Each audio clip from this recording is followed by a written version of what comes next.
Petri Wine brings you Basil Rathbone and Nigel Bruce in the new adventures of Sherlock Holmes.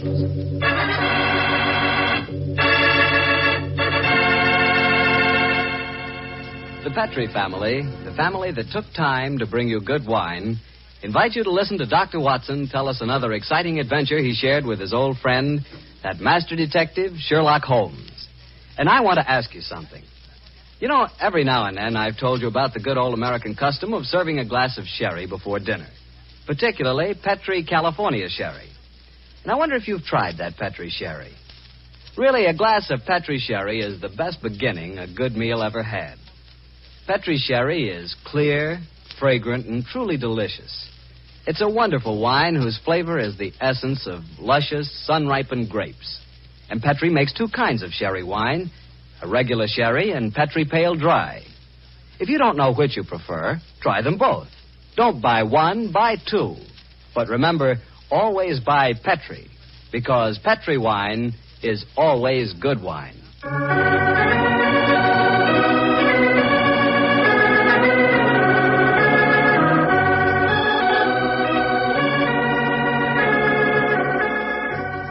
Well, I'm sure Dr. Watson's ready for us. Let's go in and join him, shall we? Come in. Good evening, Mr. Bartell. Good evening, Doctor. Quiet, Willie. Quiet, Monty. Lie down. The dogs seem very pleased with themselves tonight. Did they have a good day? Yes, the three of us did, my boy. Go on. Run off out in the patio. I took a 7-iron and some old golf balls on the beach this afternoon. I improved my game, I think, and the dogs had a great time chasing the golf balls. On the way home, the little rascals had a furious battle with an elderly pelican, so their day was complete. I'll have to join you on one of your afternoon strolls, Doctor. You and the dog seem to have so much fun. Oh, I'll be glad of your company, Mr. Bartell. Well, draw up your usual chair, and I'll get on with tonight's Sherlock Holmes adventure. From the hints you gave us last week, I guess a Frenchman played a prominent part in the story? Yes, indeed he did, Mr. Bartell. His name was Francois Lavillard, and he was a detective of some note in his own country. The time my story begins, it was in 1889, to be exact. Lavillard had come over to London to discuss with Holmes the difficulties of translating some of his monographs into the French language. At this particular time, I was in the early days of my marriage, Mr. Bartell, and this fact, combined with a busy practice, meant that I saw very little of my old friend. He must have missed you, Doctor. Oh, he did. Well, of course, he'd never admit the fact, but to get on with my story. One cloudless June afternoon, I found myself in the neighborhood of Baker Street, and I couldn't resist paying a visit to Holmes. Mrs. Hudson was out, but having retained my old latchkey, I let myself in and mounted the familiar stairs. It gave me a strange feeling as I raised my hand to knock on what once had been my own living room door.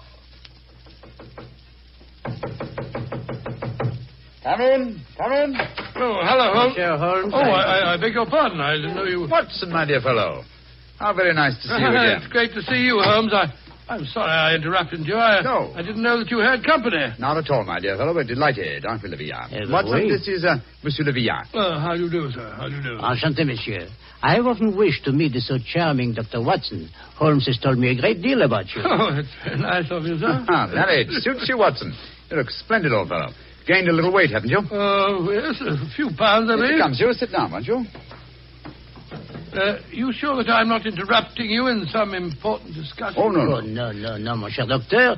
We were having a good-natured argument on the relative abilities of the French criminal compared to the English. Oh, interesting. You must lend me your support, Watson. Monsieur Lavillard is convinced that the English criminal is a very dull dog indeed. Well, we've met some far from dull ones in our time, I assure you, Monsieur Lavillard. The exceptions rather than the rule, I fear, mon cher docteur. You're stubborn, aren't you, Lavillard? Believe me, my dear friend, that I will yield to no one in my admiration of your knowledge and skill. That is why I wish I could persuade you to practice in Paris. There you would find opponents really worthy of your steel. What can happen to interest you in this land of grey frogs, boiled potatoes, and pots of tea? Gracious me for myself, sir, you're not very flattering. Oh, don't be so insular, Watson. Oh, I meant no offense, my friend. Well, you say that the English criminal is dull. Well, perhaps if you were to read a published story of mine called A Study in Scarlet, you'd think differently. It tells of a very exciting adventure that Holmes and I had. I have read it, my friend. Oh, you have? An extremely gripping story, but surely you will admit that the crime was essentially of American origin. He's right, Watson. He's perfectly right, dear me. What can I do to vindicate the dishonor of the London criminal? Let me see. Oh, yes, of course. A copy of today's Times. That's fine. I shall introduce you to a section known as the agony column. Where is it now? Oh, yes, here we are. This should convince you of the color and variety of English life. The agony column? Mm-hmm. It sounds most painful. What is it, pray? A personal column is liable to contain anything from a lover's frantic appeal to his ladylove to a ransom note. In my profession, I've frequently found it an invaluable medium for contacting the underworld. Yes, now, here we are. Here's something. Dear me. Oh, dear, no. Today's column seems rather uninspired, I'm afraid. May I examine it? Of course, here you are. Merci.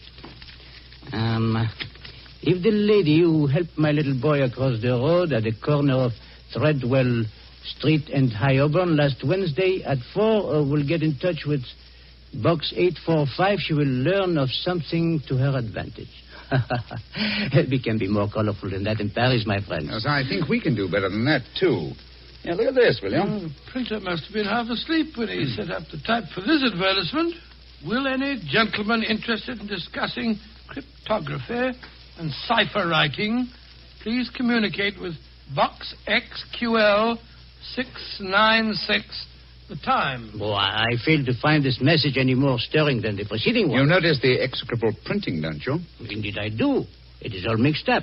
The first word, will, starts with a capital W and a capital I. The second word, any, starts with a small a, and then has a capital N and Y. It is a shocking example of typography. And when it occurs in a paper noted for its excellence in typesetting, one realizes that this is no mistake. What do you mean, huh? This is undoubtedly a code message. Come now, my friend. I defy even you to make a mystery out of a printer's negligence. I accept your challenge, my dear Levian. If you recall, the Baconian bilateral cipher depends upon the use of two sizes of type. If we group the letters in units of 5, the arrangements of small and capital letters within the group should give us the message. Now, let's see. 2 capitals followed by 3 small gives us the letter H. Then 2 capitals, 1 small, 2 more. That gives us E. H. I still think you are trying to make an adventure out of a mere printing accident. No mere printing accident could so readily fall into one of the great traditional ciphers. Now, let's see. This message reads H-E-L, help, Q, too small, Q-U-I, quilter, help, quilter, L, too small and large, elms, help, quilter, elms, there it is, yes, penge, help, quilter, elms, penge. Help, quilter, elms, penge. What does that mean? Presumably that a man named Quilter, who lives at a house called the Elms, in the village of Penge, needs help. I see it now. A helpless victim held prisoner. He smuggles out this message as a harmless personnel, with strict instructions that it be printed on this art form. He knows that the amateurs of cryptography, to whom it is addressed, will decipher this call for help. Et voilà. Monsieur Villa, you seem ready to grant that adventure can exist in London, after all. The advantage, my dear Watson, of a more mercurial temperament than we Englishmen possess. Well, Levian, what about it? Shall we set off for Penge and rescue the ingenious Mr. Quilter from whatever dire fate awaits him in the elms? I'm all impatience. Splendid. Watson, I suppose you're too busy to join us. Too busy? Well, your practice, I'm sure that you have patience to attend to. Yes, of course, yes. As a matter of fact, I have 2 further visits to make today. One to a peppery old miser who has gout, and the other to a wealthy society woman who has acute attack of hypochondria, as they call it. The 2 places with to hell with both. I'm coming with you, Holmes, if you want me. Bravo, Watson. And grab your hat and coat. The game's afoot.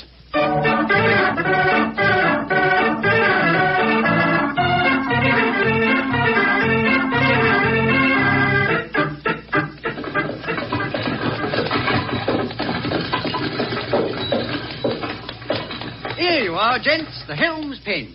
Nice afternoon for a drive, wasn't it? Afraid it'll cost you 15 bob, though. There's a sovereign for you. You can keep the change. Blimey, thank you, Governor. Top of the evening to you, gents.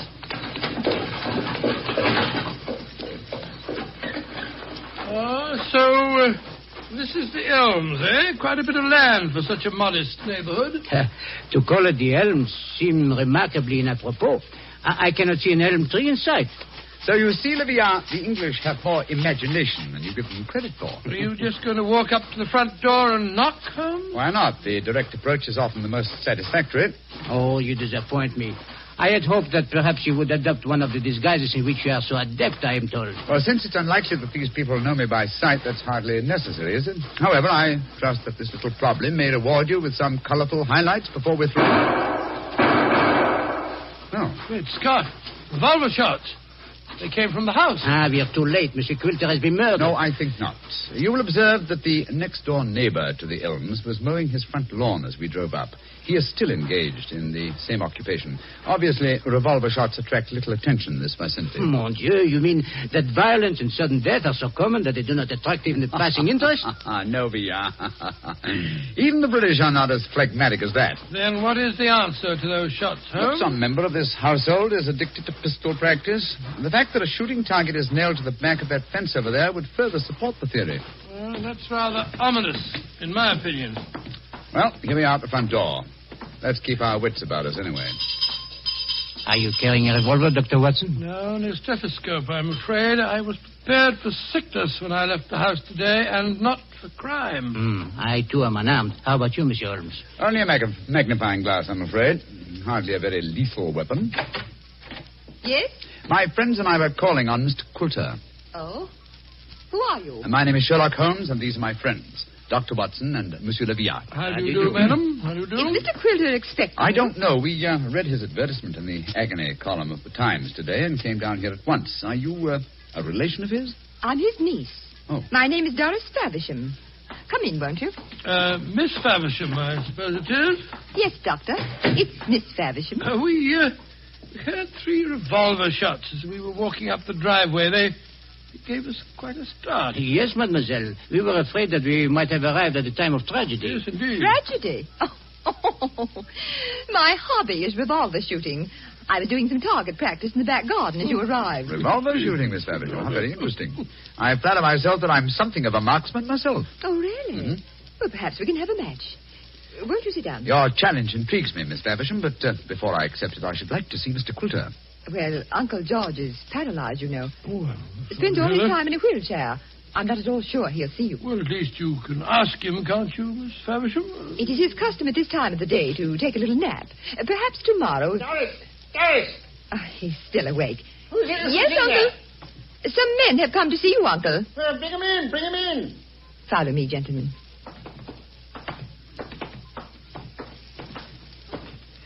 Uncle, this is Mr. Sherlock Holmes, Dr. Watson, and Monsieur Levillard. and Monsieur Levillard. How do you How do, do you sir? do, sir? How do you do? Sherlock Holmes, eh? It took you long enough to decipher my message and get here, didn't it? Your brother's a much faster worker, isn't he? Oh, what makes you say that, Mr. Quilter? Received this telegram from him at 11 o'clock this morning. Read it for yourself. Oh, well, what's it say, Holmes? Suggest you consult my brother Sherlock, and it's signed Mycroft Holmes. Yes, Mr. Quilter, my brother is a much faster worker. Or shall we say that he suffers from the unfortunate habit of early rising. He undoubtedly read the agony column 3 hours before I did today. Don't know about that, but I've been expecting you all day. I imagine you know why I inserted that advertisement. Well, I had the impression that you were under some form of restraint, that you were in need of a rescue party, as it were. Rubbish. My advertisement was a piece of subtle bait. The only person that could decipher the message would obviously be someone who knew the Baconian Cipher. Very logical deduction, Mr. Quilter. You see, I'm convinced, as any sensible man should be, that the so-called Shakespearean plays were written by Sir Francis Bacon. Oh, I see. But I felt that it needed a clever man to prove the fact. Mm-hmm. I was sure that anyone who was able to decipher my message was the man I needed. And what will it take, Mr. Holmes, to do the job? I'm a rich man. Name your fee. Do you mean to say that you inveigled Mr. Holmes down here just to do some research on the origin of Shakespeare's work? Oh, you needn't look so shocked, Dr. Watson. My uncle has offered to pay him a handsome fee. Well, what do you say, Mr. Sherlock Holmes? An interesting subject for research. I'll concede that Ignatius Donnelly and others have proved almost beyond doubt that William Shakespeare of Stratford-on-Avon did not write the plays, but I greatly doubt that Lord Bacon did. I may devote my leisure and later years to some investigation on the subject, but in the meanwhile, Mr. Quilter, I'm afraid I'm much too busy to undertake such an assignment. Please yourself. Show the gentleman out, Doris. Goodbye, sir. Good day, sir.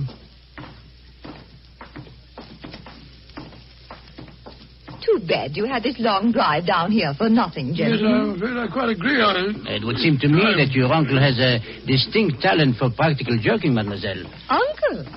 Oh, Uncle never made a joke in his life.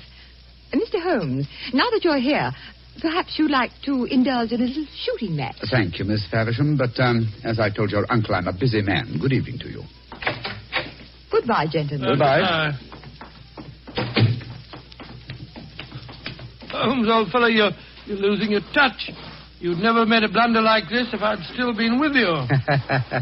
It is comforting for an aspiring detective like myself to know that the great Sherlock Holmes is fallible. Yes, indeed. Then am I to assume that I must continue the case alone? What do you mean, continue the case? There isn't one. Quilter's in no danger. He's in desperate danger. What? I'm only afraid I may be too late to save him. But we have just spoken to the man. Oh, no. Did neither of you notice the traces of fresh loam on the boots of that supposedly paralyzed man? Gentlemen, I fear the agony column has led us to murder.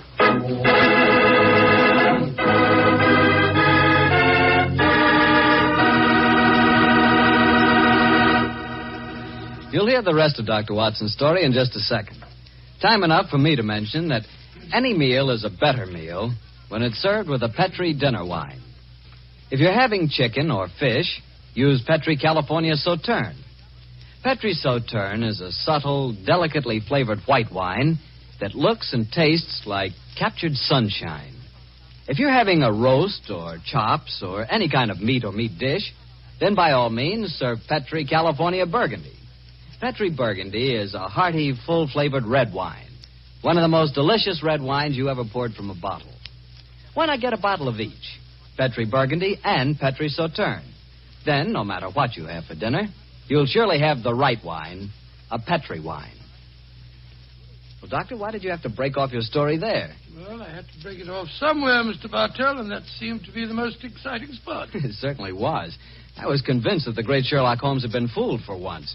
What happened next? Well, my boy, needless to remark, we did not get into a cab and go back to London, but let me pick up the story at the same place that I broke it off. As Holmes said...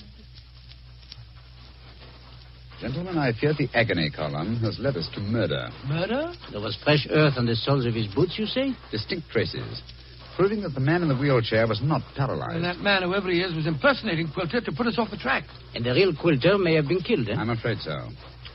Let's stop here for a moment, shall we, while we make our plans. This hedge will hide us from the house in case they're watching from the windows. Now, this isn't a hard picture to reconstruct. There undoubtedly is, or was, a paralyzed Baconian scholar named Quilter. He managed to smuggle out that ingenious plea for help, but Mycroft's unfortunate telegram gave the game away. Mm-hmm. I see it now. The people in there, holding him prisoner, forced him to reveal what he has done, eh? What they may have done to him, heaven alone knows. One of the criminals, guessing from the telegram that I might appear on the case, posed as the crippled Quilter. What's our next move, Holmes? Remember that singularly unattractive young lady skilled with a revolver? We must search the grounds as unobtrusively as we can. Search the grounds? For what? I can answer that question, Monsieur Docteur. We search for signs of the freshly turned earth of a grave.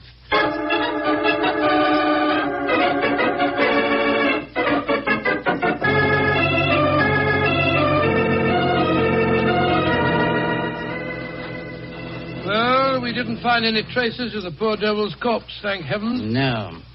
A great disappointment. Dear me, you're very bloodthirsty, Olivia. Hello. Look at the old fellow trimming the hedge over there. Must be the gardener. Let's have a chat with him, shall we? May be able to give us some information. Good evening to you. Evening to you, gentlemen. Really?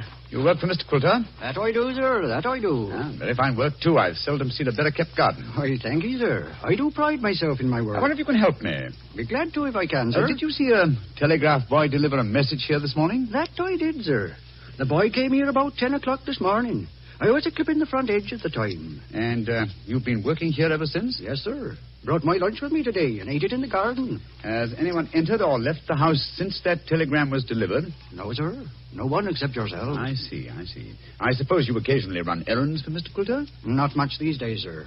The poor old gentleman keeps his chair in the house pretty much all the time, sir. I did run a message for him yesterday, though. Oh, you did? Where to? Well, sir, I was pruning the rose bushes under his study windows when the window opens and his hand comes out with a message. He told me to take it to the village office of the Times and to tell him to print it just the way it was. He looked kind of worried when he gave me the message, and he He whispered to me, just as if he was afraid in his own house. I'm much obliged to you. Here's 5 shillings for your trouble. Oh, thank you, sir. Much obliged to you, I'm sure. Good evening. Good evening to you, gentlemen. Oh, so that's how the message was smuggled out. And no one has come to the house or left it since that telegram was delivered. Therefore, Coulter or his body must still be inside that house. We are going to search the house? Yes, we are. But we're not armed, and they certainly are. They probably won't even let us in. Yes, they will. We have an infallible key to entry, a woman's vanity. Come on.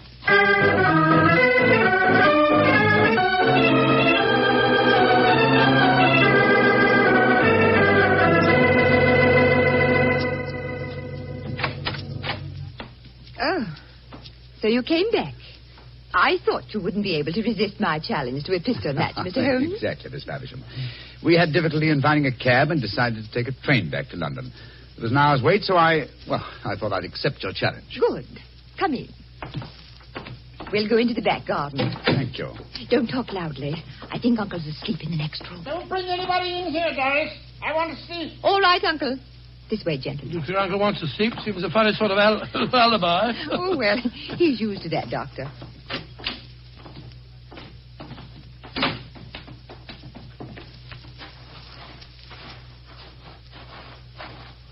Here we are. This is the 50-yard range, Mr. Holmes. 3 shots. Best aggregate score wins. How much do you want to bet? You name the stake. Name the stakes, Miss Faversham. A sovereign? Certainly. You take the first 3 shots? Very well. I must just check that it's loaded. Yes, 6 bullets. All right, here I go.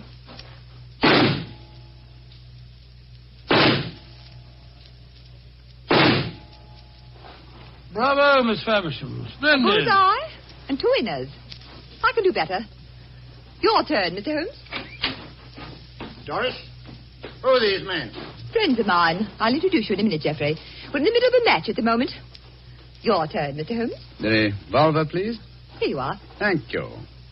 You're sure you know how to handle a revolver? Oh, quite sure, thanks. Then why are you pointing it at me? Because I want you to raise your hands above your head. You too, whatever your name is. Doris, who are these men? Put up your hands. I shan't hesitate to shoot, I assure you. Come on. That's it.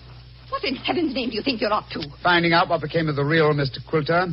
Search the man, Watson. Right you are, Holmes. VR, Yes, go to the house, will you, and search it. Yes, but of course. Hello, this man had a revolver on his hip. Keep him covered with it. Here, stand still, you. Now, sir, who are you? From your resemblance to the man in the wheelchair that we saw earlier, I should say that you're a member of the same family. We're both relatives of Mr. Quilter. That's right. My name's Davis. I'm from the Australian branch of the family. Relatives, yes. And doubtless you stood to inherit his estate in the event of Quilter's death. You moved in on this defenseless old man, terrorized him, lived off him, and finally found it necessary to destroy him. You're talking absolute rubbish. You're telling the truth and you know it. I can tell by your expressions. Move back into the house, both of you. Come on. And keep your hands raised. All right, that's it. Come on. Lead the way into the study. The man posing as Mr. Quilter is still there. We heard him call out as we came in. Yes, we might as well confront the 3 of them together. Yes, he's still seated in the chair. He seems to be asleep. Leah! Did you find anything? Not a trace of the missing men, Monsieur Holmes. Davis, what did you do with Mr. Quilter? I didn't do anything with him. Of course not. He's sitting there in that chair. Oh, it's no good lying to us. We know that man's an imposter. This is a fantastic situation. Nobody has left this house since the telegram arrived, and nobody has come to it, yet Mr. Quilter has vanished. Good Lord, how can he sleep through all this talk? You'd think he'd been drugged. Pia! We're idiots. You are unquestionably the most promising detective in France, and some people have been kind enough to grant me a similar status in England, and yet my old friend Watson has just solved the case. Nothing. I was just too happy to... What? Solved it? Well, how? Listen to the breathing of that man in the chair. What? He's been drugged. There sits the real Mr. Quilter, the persecuted victim who sent a cipher message for help. The man we spoke to earlier. Was you, Mr. Davies, impersonating Quilter. After you'd received us, you took off your disguise, adopted an Australian accent, and then hid your drug victim by placing him in his own wheelchair, knowing that would be the last place we'd look for him. And they would have kept him here until we had gone and then murdered him. What a devilish plot. Well, What have you got to say for yourselves? It was Jeffrey's idea, not mine. I didn't have anything to do with it. That's a dirty lie. You were in this as much as I am. Oh, this is splendid, simply splendid. Please continue the argument. It'll make interesting evidence in court. You can't take us into court. Of course you can't. What's the charge? Quilter's still alive, isn't he? When Mr. Quilter revives under Dr. Watson's ministrations, you will be charged, I have no doubt, with attempted murder, abduction, sequestration, duress, and probably several other counts. Monsieur Villard, if you will find us a cab, we'll take these miscreants to Scotland Yard. Our work is done.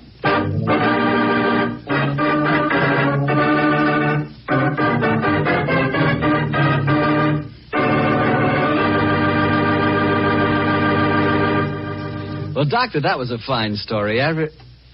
What are you fidgeting for? Fidgeting me? Well, I'm expecting a guest. I thought I heard him just now, the front door. A guest? Now, you're being as mysterious as Mr. Holmes. Oh, not quite. You see, come in.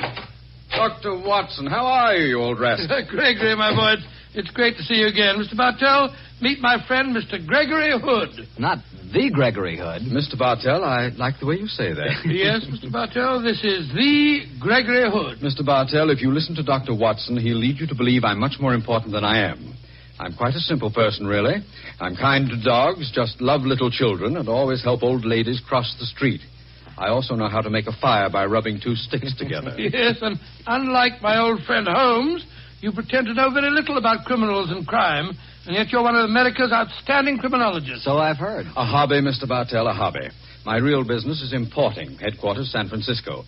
Need any old masters? Perhaps I can sell you a nice piece of jade, or would you rather have a bit of old Balinese sculpture? No, wait a minute. This is all a little too fast for me. Yes, you learn that Gregory is a little too fast for everybody.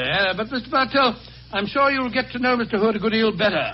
You see, as I've told you, I've always wanted to take a trip back to England, and now I have a chance to do so. But, Doctor, won't I see you again? What about our stories? Oh, I shall be back in the fall, but meanwhile, I've asked Mr. Gregory Hood to get together with you at this time every week and tell you some of his experiences. Which, of course, makes me feel very important. Mr. Hood, as you know, has been involved in many famous cases dealing in crime. His importing business and his hobby criminology are a strange combination. I learned that he keeps a diary of these cases, and it's a fascinating book. The case book of Gregory Hood. The case book of Gregory Hood. Sounds intriguing. Intriguing? Huh. It certainly is. Thank you. Well, then I can tell all our friends, be sure to listen next week at the same time and every Monday night through the summer to The Case Book of Gregory Hood.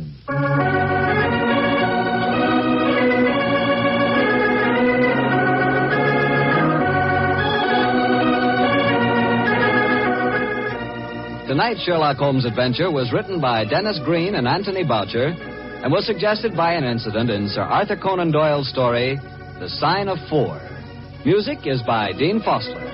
Mr. Rathbone appears through the courtesy of Metro-Goldwyn-Mayer, and Mr. Bruce through the courtesy of Universal Pictures, where they are now starring in the Sherlock Holmes series.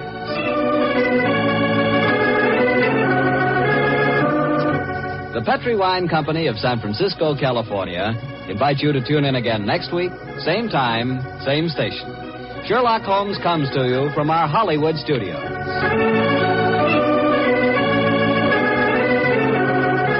This is Harry Bartell saying goodnight for the Petri family. This is the Mutual Broadcasting System.